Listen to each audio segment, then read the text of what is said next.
ஒரு இனிய பாடல், ரொம்ப ஒரு கஷ்டமான பாடல் கூட சொல்லலாம். ஆனால் இந்த பாட்டை ஒரு வித்தியாசமான முறையில் உங்களுக்கு கொடுக்க போகிறேன். ஏன்னா அது நடிகர் திலகம் சிவாஜி கணேசன் அவர்களும் மற்றும் எம்.ஆர். ராதா அவர்கள் நடித்த ஒரு அற்புதமான பாடல். இந்த பாடலை உங்களுக்காக மேகா அவர்கள் பாட இருக்கிறார். ஆக்சுவலாக மேகா பார்த்தீங்கன்னா சின்ன வயசில் சன் சிங்கரில் வந்து பாடிட்டு இருந்தாங்க. ஸோ இப்போ பெரிய ஆளாயிட்டாங்க, அதனால் இப்போ அதை பாடுறதில்லை. அந்த பாடலை இணைந்து உங்களுக்காக எம்.ஆர். ராதா இருக்கிற எங்கள் கையில் இருக்க காசெல்லாம் போட்டு பட்ஜெட்டில் ஒரு எம்.ஆர். ராதா கூட்டின்னு வந்திருக்கோம். ஸோ நம்மளுடைய காஸ்டியூம் சரணாவில் 2 பேருக்கு நல்ல ஒரு கைத்தட்டல் கொடுங்க. உண்மையிலே இந்த பாட்டை வந்து பிளாஸ்ட் பண்ண போகிறாங்க. உங்களுக்கு வந்து ஃபுல் அண்ட் ஃபுல் ஒரு என்டர்டைன்மெண்ட்டாக இருக்கும் அப்படின்ற நம்பிக்கையோடு மைக்கு வந்து நான் ஐயா யார் டேய் அஜய் வர எம்.ஆர். ராதா பாட்டுக்கு போட்டு நல்ல ஒரு கைத்தட்டு கொடுக்கலாம் அந்த குழந்தைக்கு. ஏன்னா அது மேல் பாடுற பாட்டு, ஒரு ஃபீமேல் குட்டி குழந்தை பாடும்போது அவரோடு சேர்ந்து நானும் எங்களோட நினைத்து தபலா பிளேயர்களும். சரி சரி சரிம்மா, ஸ்டார்ட் பண்ணுமா?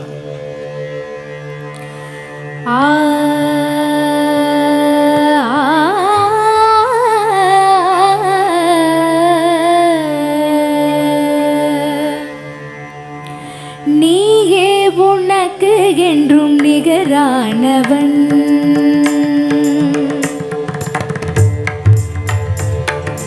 நீயே உனக்கு என்றும் நிகரானவன், அந்த நிழல் போல் குழல் வளர்த்த தாயாகி வந்தவன். நீயே உனக்கு என்றும் நிகரானவன், அந்த நிழல் போல் குழல் வளர்த்த தாயாகி வந்தவன். நீயே உனக்கு என்றும் நிகரானவன்.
Kajam, kajam, kajam, kajam, kajam, kajam, kajam, kajam, kajam,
மாப்ள சனி பமக சகம மாமா மாப்ள நீ மாமா நீ மாப்ள நீ மாமா நீ மாமி மாமா மாப்ள மாமா மருமகளே மாமா மருமகளே மாமா மருமகளே. நன்றி நன்றி, தேங்க்யூ.